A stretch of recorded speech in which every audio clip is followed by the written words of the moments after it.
Hey guys, this is Ranjit. In this video, we will talk about fashion shoots. Fashion shoots நிறைய tips and tricks இருக்கு. ரொம்ப நல்ல பியூட்டிஃபுல்லா photo எடுக்கிறதுக்கு. அதுல இப்போ பெஸ்ட் 5 டிப்ஸ் தான் நம்ம பார்க்க போறோம். இப்போ நம்ம ஃபர்ஸ்டா பார்க்க போற டிப்ஸ் என்னன்னு பாத்தீங்கன்னா கேமரா செட்டிங்ஸ். கேமரா செட்டிங்ஸ் ரொம்ப இம்பார்ட்டன்ட் போட்டோகிராஃபிக்கு. அதுக்கு அடுத்து நம்ம செகண்டா பார்க்க போற டிப்ஸ் என்னன்னு பாத்தீங்கன்னா லைட்டிங். லைட்டிங் ரொம்ப முக்கியம். நீங்க எந்த சைடு ஆஃப் லைட் வைக்கிறீங்களோ அந்த கேத்த மாதிரி டைரக்ஷன் ஆஃப் லைட் கரெக்ட்டா ஃபாலோ ஆகணும் சப்ஜெக்ட்ல. ஸோ அது ரொம்ப முக்கியம். இப்போ நம்ம தேர்டா பார்க்க போற டிப்ஸ் என்னன்னு பாத்தீங்கன்னா டீம் ஒர்க் ரொம்ப முக்கியம் ஃபோட்டோகிராஃபிக்கு. நீங்கள் கரெக்டான டீமை சூஸ் பண்ணுறது ரொம்ப முக்கியம் ஃபோட்டோகிராஃபிக்கு. ஸோ முன்னாடியே நீங்கள் கரெக்டாக அதை பிளான் பண்ணி கரெக்டான டீமை கரெக்டான மேக்கப் ஆர்டிஸ்ட் கரெக்டான காஸ்டியூம் டிசைனர் இதெல்லாம் நீங்கள் முன்னாடியே ப்ரீ பிளான் பண்ணி கரெக்டாக ஃபிக்ஸ் பண்ணி வச்சுக்கணும்.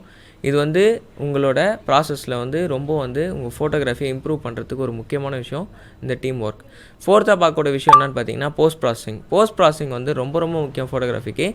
ஏன் அப்படின்னா நீங்கள் என்ன தான் நல்ல ஃபோட்டோஸ் எடுத்தாலும் அதை நீங்கள் எடிட் பண்ணால் தான் அதோட ஃபுல்ஃபில் கிடைக்கும். இப்போ நீங்கள் 80% ஃபோட்டோ எடுத்தாலும் பேலன்ஸ் 20% நீங்கள் ஃபுல்ஃபில் பண்ணுறது இந்த எடிட்டோகிராஃபியில் தான். எடிட் ரொம்ப முக்கியம்.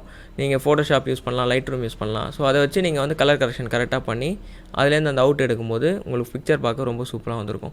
கைஸ், இப்போ நம்ம ஃபிஃப்த்தாக பார்க்க போகிற டிப்ஸ் என்னென்னு பார்த்தீங்கன்னா போர்ட்ஃபோலியோ ரொம்ப முக்கியம் ஃபோட்டோகிராஃபிக்கு. ஏன் அப்படின்னா நீங்கள் எவ்வளோ நல்லா ஃபோட்டோ எடுத்தாலும் எவ்வளோ நல்ல லைட்டிங்ஸ் வச்சு என்ன தான் நீங்கள் பண்ணாலும் நல்ல டீம் ஒர்க் அமைஞ்சோம் நீங்கள் அந்த ஒர்க்கை ஷோ பண்ணல அப்படின்னா உங்களுக்கான ஒரு அப்ரிஷியேஷன் கிடைக்காது. அதுக்கப்புறம் பார்த்தீங்கன்னா இன்னொரு முக்கியமான விஷயம் என்னென்னா உங்களுக்கு எந்த ஒரு ஒர்க்ஸும் அதுக்கப்புறம் வராது. ஏன் அப்படின்னா நீங்கள் போர்ட்ஃபோலியோ பில்ட் பண்ணியிருந்தால் தான் உங்களுக்குன்னு ஒரு கேட்லாக் இருக்கும். ஸோ இந்த கேட்லாக்கை வச்சு நீங்கள் யார்கிட்ட வேணாலும் ஈஸியாக அப்ரோச் பண்ணி நான் இப்படி ஃபோட்டோ எடுப்பேன் அப்படின்னு நீங்கள் தெரிவிக்கலாம். ஸோ அதனால் அவங்களுக்கு அந்த ஒர்க்ஸ் பிடிச்சிருந்துச்சின்னா அவங்க உங்களுக்கு கண்டிப்பாக ஒர்க் கொடுப்பாங்க. ஸோ இது உங்களுக்கு ஒரு முக்கியமான விஷயம் ஃபேஷன் ஃபோட்டோகிராஃபியில். ஸோ அவ்வளோதான் கைஸ், நம்ம 5 டிப்ஸை பார்த்துட்டோம். இந்த 5 டிப்ஸில் உள்ள டீட்டெயில்ஸை நம்ம லைனாக பார்க்கலாம். ஸோ நம்ம இப்போ ஃபஸ்ட்டாக பார்க்க போகிற டிப்ஸ் என்னென்னு பார்த்தீங்கன்னா கேமரா செட்டிங் ரொம்ப முக்கியம் ஃபோட்டோகிராஃபிக்கு. ஏன் அப்படின்னா கேமரா செட்டிங்கில் நீங்கள் கரெக்டாக பார்க்க வேண்டிய விஷயம் என்னென்னா ஷட்டர் ஸ்பீடு, அப்பச்சர், அதுக்கப்புறம் ISO. இது 3 விஷயமும் நீங்கள் பார்த்துருவீங்க. அதுக்கடுத்து ஒயிட் பேலன்ஸ் கரெக்ட் பண்ணணும். கரெக்டான ஒயிட் பேலன்ஸ் வச்சு எடுக்கணும்.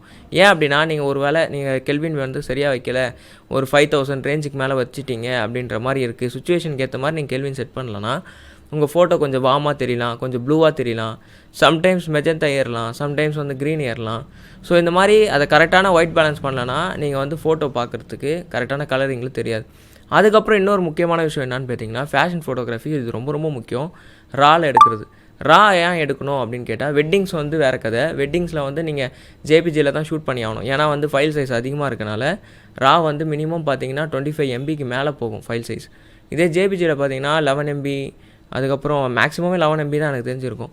ஸோ அதனால் வெட்டிங்ஸில் நிறையா அதிகமாக ஃபோட்டோ எடுக்கிறனால ஜேபிஜியில் போட்டு தான் எடுப்பாங்க. ஆனால் ஃபேஷனில் அதிகமாக நீங்கள் ஃபோட்டோ எடுத்தாலும் செலக்டிவாக எடிட் பண்ண போகிறது ஃபோட்டோ பார்த்தீங்கன்னா ஒரு 5 ஃபோட்டோவோ 10 ஃபோட்டோவோ தான் பண்ண போகிறீங்க. ஸோ அந்த 10 ஃபோட்டோ தான் பெஸ்ட்டு ஃபோட்டோவாக இருக்கணும். அந்த 10மே நல்ல அக்யூரேட்டாக இருக்கணும். ஸோ அதுக்காக நீங்கள் ராவில் தான் பண்ணுவீங்க. ஏன்னா போஸ்ட் ப்ராசஸிங்காக. ஸோ ஏன் போஸ்ட் ப்ராசஸிங் ஃபேஷன் ஃபோட்டோகிராஃபி ரொம்ப முக்கியம்னா அது ரொம்ப முக்கியம். அப்போ தான் உங்கள் ஃபோட்டோவோட ஃபுல் லுக் கிடைக்கும். ஸோ அதுக்காக அது பண்ணுறோம். இப்போ நீங்கள் பார்த்தீங்கன்னா இந்த போஸ்ட் ப்ராசஸிங் பண்ணுறதுக்கு நீங்கள் ராவில் கண்டிப்பாக எடுத்து தான் ஆகணும். ஸோ உங்கள் கேமரா செட்டிங்கை ராவில் போட்டுக்கோங்க. கைஸ், அடுத்து நீங்கள் கேமரா செட்டிங்கில் பார்த்தீங்கன்னா பிக்சர் ஸ்டைல் கரெக்டாக செட் பண்ணணும். இப்போ நான் பார்த்தீங்கன்னா ஃபுல்லாகவே ஃப்ளாட் ப்ரொஃபைலில் தான் எடுப்பேன். ஃப்ளாட் ப்ரொஃபைல் அப்படின்னா எல்லா கலருமே கம்மியாக இருக்கும். சேச்சுரேஷன் ஃபுல்லாக கம் பண்ணிடுவேன். அதுக்கப்புறம் அதில் இருக்க கான்ட்ராஸ்ட்டை கம் பண்ணிடுவேன். அதில் இருக்கிற இந்த வேல்யூஸ் எல்லாத்தையுமே நான் 0ல் வச்சு தான் எடுப்பேன். ஏன் அப்படின்னா இந்த ஃபோட்டோ எதுவுமே நான் இந்த கேமரா கொடுக்குற கலரில் நான் யூஸ் பண்ண போகிறதில்ல. நான் போஸ்ட் ப்ராசஸிங் பண்ணுவேன். போஸ்ட் ப்ராசஸிங்கில் எனக்கு ஏற்ற மாதிரி எந்த ரெட் எவ்வளோ இருக்கணும், க்ரீன் எவ்வளோ இருக்கணும் அப்படின்ற ஒரு அளவு பேஸில் நான் அதை கூட்டிப்பேன். ஸோ அதுக்காக எனக்கு ரொம்ப ஹெல்ப்ஃபுல்லாக இருக்கனால நான் அதை பிக்சர் ஸ்டைலில் நான் ஃப்ளாட் ப்ரொஃபைலில் இருக்கிறேன். நீங்கள் கண்டிப்பாக எடுக்கணுமான்னு கேட்டால் அதில் எடுத்தால் ரொம்ப பெட்டர். உங்களுக்கு போஸ்ட் ப்ராசஸிங்க்கு ரொம்ப ஒர்க் அவுட் ஆகும். ஸோ அவ்வளோதான் கைஸ், இந்த கேமரா செட்டிங்கை பொறுத்த வரைக்கும் நீங்கள் ரொம்ப பார்க்கணும். ராவில் கண்டிப்பாக எடுத்தாகணும். அதுக்கடுத்து பார்த்தீங்கன்னா ஒயிட் பேலன்ஸ் கரெக்டாக செட் பண்ணணும், கெல்வின் பார்க்கணும். அதுக்கப்புறம் கரெக்டான ஷட்டர் ஸ்பீட், கரெக்டான அப்பச்சர், கரெக்டான ISO. இந்த ISO பார்த்தீங்கன்னா மினிமம் கண்டிப்பாக கம்பல்சரி 100ல் தான் எடுக்கணும். 100க்கு மேலே ISO போகவே கூடாது. ஏன் அப்படின்னா உங்களுக்கு ISO ரேஞ்ச் ஏற கேமராவில் பார்த்தீங்கன்னா கண்டிப்பாக நாய்ஸ் ப்ரொடியூஸ் ஆகும். ஸோ நாய்ஸை தவிர்க்கிறோம் அப்படின்னா நீங்கள் கண்டிப்பாக ஐஎஸ்ஓ ரேஞ்ச் போவே காய்ஸ். இது எல்லாமே நீங்கள் வந்து ரொம்ப இம்பார்ட்டண்ட்டாக பார்க்கணும். கேமரா செட்டிங்கில் கண்டிப்பாக ஷட்டர் ஸ்பீட் பார்க்கணும், ஐஎஸ்ஓ பார்க்கணும், அப்பச்சர் பார்க்கணும், அதுக்கப்புறம் ஒயிட் பேலன்ஸ் கம்பல்சரி பார்க்கணும். கெல்வின் வந்து ரொம்ப சூப்பராக அட்ஜஸ்ட் பண்ணிங்கன்னா உங்கள் ஃபோட்டோ வந்து ரொம்ப பார்க்கவே கிறிஸ்பாக இருக்கும். அதுக்கப்புறம் பார்த்தீங்கன்னா உங்களோட பிக்சர் ஸ்டைல் கரெக்டாக மெயின்டைன் பண்ணிக்கோங்க. ஃப்ளாட் ப்ரொஃபைல் எடுங்க. ஸோ இதெல்லாம் தான் உங்களுக்கு ரொம்ப முக்கியம். அதே மாதிரி ஐஎஸ்ஓ ரேஞ்சு கண்டிப்பாக நீங்கள் வந்து 100க்கு மேலே தாண்டாதீங்க. ஏன்னா ஃபேஷன் ஃபோட்டோகிராஃபியில் நாய்ஸ் இருந்தால் செட்டே ஆகாது.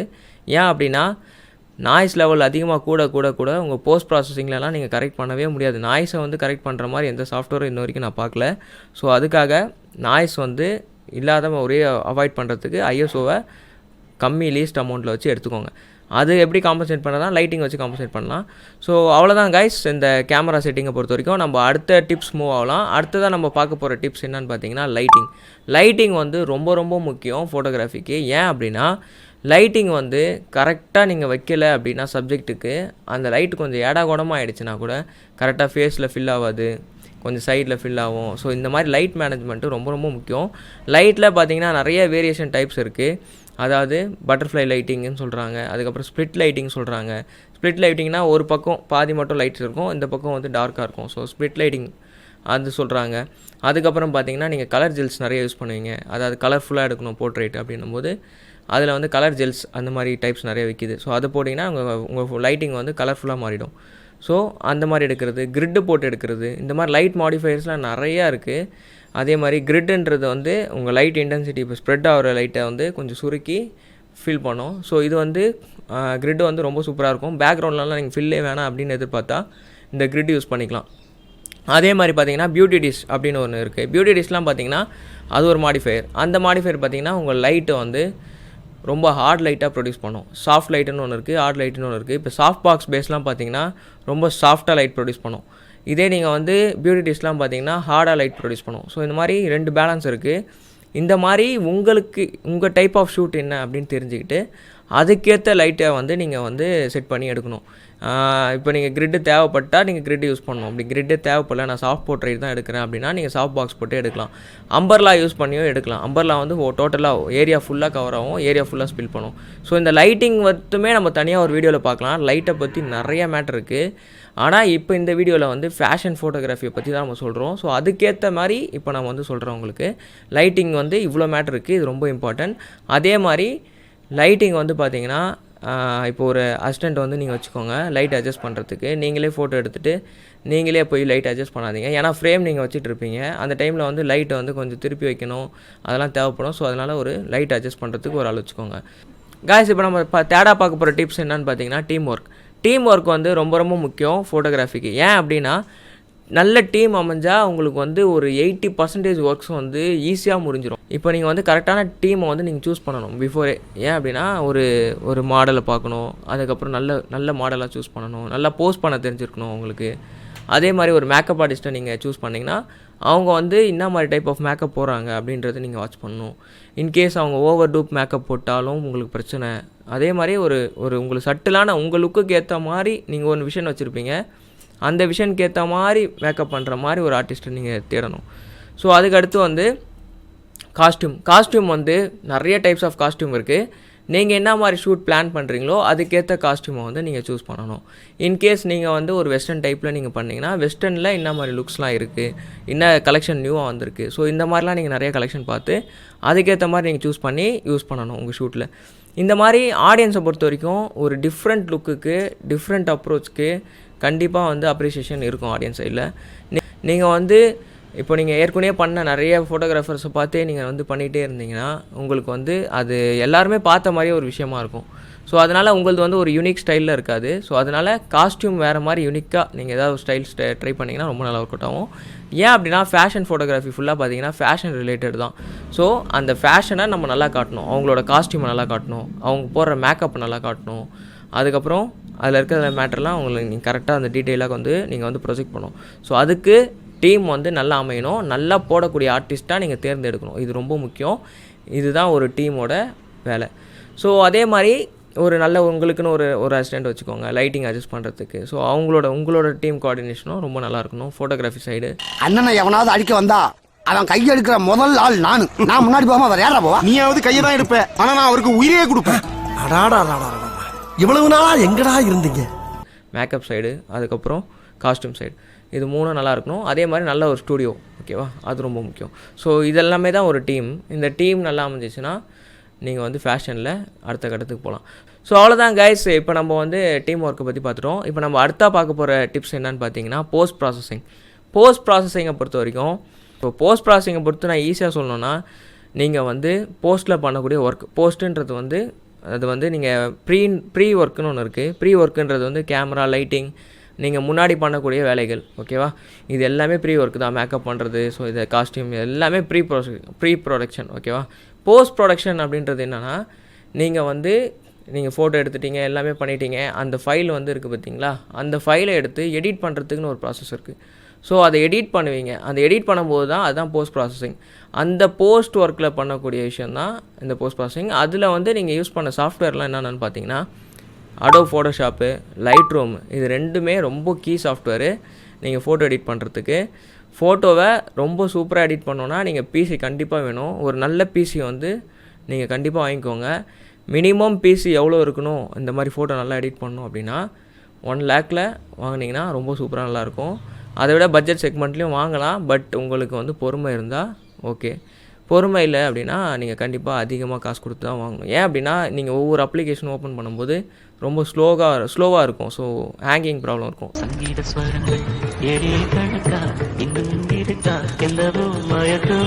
ஸோ இதனால தான் ஹைஎண்ட் பிசி வாங்கினீங்கன்னா உங்களுக்கு கொஞ்சம் ஈஸியாக இருக்கும். ஸோ போஸ்ட் ப்ராசஸிங்க்கு நமக்கு நல்ல ஒரு பிசி தேவை. அதுக்கு அடுத்து பார்த்தீங்கன்னா, போஸ்ட் ப்ராசஸ் பண்ணும்போது நீங்கள் ஃபோட்டோஷாப்பில் ஓப்பன் பண்ணோன்னா உங்களுக்கு ஒரு கரெக்டான ஒரு பேஸ் தெரியணும். நீங்கள் முன்னாடி என்ன யோசிச்சிங்களோ ப்ரீ ப்ரொடக்ஷனில் எனக்கு இந்த ஃபோட்டோ இப்படி தான் வரணும் அப்படின்னு நினச்சிங்கன்னா, அந்த ஃபோட்டோவை கரெக்டாக கொண்டு வரணும் கடைசி வரைக்கும். நீங்கள் எண்டு வரைக்கும் அதே விஷன், அதே தாட்டில் இருந்து அதை கொண்டு வரணும். நீங்கள் இன்கேஸ் வந்து போஸ்ட் ப்ராசஸிங்கில் கொஞ்சம் ஓவர் கலரிங் பண்ணிட்டாலோ, ஓவர் இதுவாக சேச்சுரேஷன் ஆகிடுச்சுன்னா கூட அந்த ஃபோட்டோ வந்து ஸ்பாயில் ஆகிடும். அதோட அளவு வந்து உங்களுக்கு கரெக்டாக மெயின்டைன் ஆகணும். அதோட அளவு உங்களுக்கு நல்லா தெரியணும் அக்யூரேட்டாக.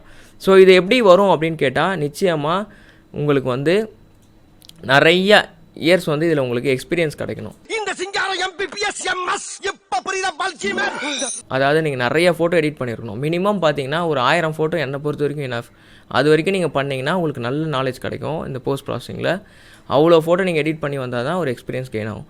ஸோ போஸ்ட் ப்ராசஸிங் ஏன் பண்ணணும் அப்படின்னா, கண்டிப்பாக வந்து இப்போ எல்லாருமே பார்த்தீங்கன்னா ரொம்ப சூப்பராக போஸ்ட் ப்ராசஸிங் பண்ணுறாங்க. அதே மாதிரி ஃபோட்டோகிராஃபருக்கு சில பேருக்கு வந்து ஃபோட்டோ நல்லா எடுக்க தெரியும், ஆனால் போஸ்ட் ப்ராசஸிங் பண்ண தெரியாது. ஏன் அப்படின்னா அவங்களுக்கு அதில் இன்ட்ரெஸ்ட் காட்ட மாட்டாங்க. உட்காந்து டைப் ஒர்க் பண்ணுறது அதெல்லாம் அவங்களுக்கு அவ்வளோவா பிடிக்காது. ஸோ அதனால் அவங்க வந்து ப்ரீ ஒர்க்கில் நல்லா கான்சன்ட்ரேட் பண்ணுவாங்க. போஸ்ட் ஒர்க்கில் வேறு யார்கிட்டாவது கொடுப்பாங்க. இப்போ நல்லா எடிட் பண்ணக்கூடிய ஆளுக்கிட்ட போய்ட்டு நீ இந்த ஃபோட்டோ எடிட் பண்ணி கொடு அவங்ககிட்ட கொடுப்பாங்க. அவர் தாட்டில் வந்து வேறு மாதிரி எடிட் பண்ணுவார். அந்த ஃபோட்டோ பார்த்தோன்னா அவருக்கு ஒன்று நாலேஜ் தோணும், இது இப்படி இருந்தால் நல்லாயிருக்கும் அப்படின்னு சொல்லிட்டு. இவருக்கு பார்த்தீங்கன்னா ஃபோட்டோகிராஃபருக்கு அவர் ஒரு டேலண்ட் வச்சு எடுத்திருப்பார், இந்த மாதிரி தான் ப்ரொஜெக்ட் ஆகணும்னு சொல்லிட்டு. ஸோ இவங்க 2 பேருக்கும் சிங்க் இருக்காது. ஸோ அதனால் நீங்கள் ஃபோட்டோகிராஃபர் வந்து அவர் எதிர்பார்த்த ஃபோட்டோ கிடச்சிதா அப்படின்னு கேட்டால் நிச்சயமாக இருக்காது. அதனால் உங்களுக்கே ஃபோட்டோகிராஃபருக்கே போஸ்ட் ப்ராசஸிங் நாலேஜ் இருந்தால் ரொம்ப பெட்டர். நீங்களே வந்து நல்ல அவுட்புட் எடுத்துக்கலாம். இந்த ஒரு போஸ்ட் ப்ராசஸிங்கை பற்றி இந்த வீடியோவில் நம்ம பார்த்தோம். காய்ஸ், இப்போ நம்ம வந்து போஸ்ட் ப்ராசஸிங் எப்படிலாம் பண்ணால் உங்கள் ஃபேஷன் ஃபோட்டோகிராஃபி இன்னும் இம்ப்ரூவ் பண்ண முடியும்னு பார்த்தோம். இப்போ நம்ம 5th பார்க்க போகிற டிப்ஸ் என்னன்னு பார்த்தீங்கன்னா, போர்ட்ஃபோலியோ வந்து ரொம்ப ரொம்ப முக்கியம் ஃபோட்டோகிராஃபிக்கு. ஏன் அப்படின்னா உங்களோட போர்ட்ஃபோலியோ வந்து அதுதான் உங்களோட ஐடென்டிட்டினா இப்போ நீங்கள் ஃபோட்டோகிராஃபருக்கான ஒரு தகுதி இருக்குது, அதுதான் போர்ட்ஃபோலியோ.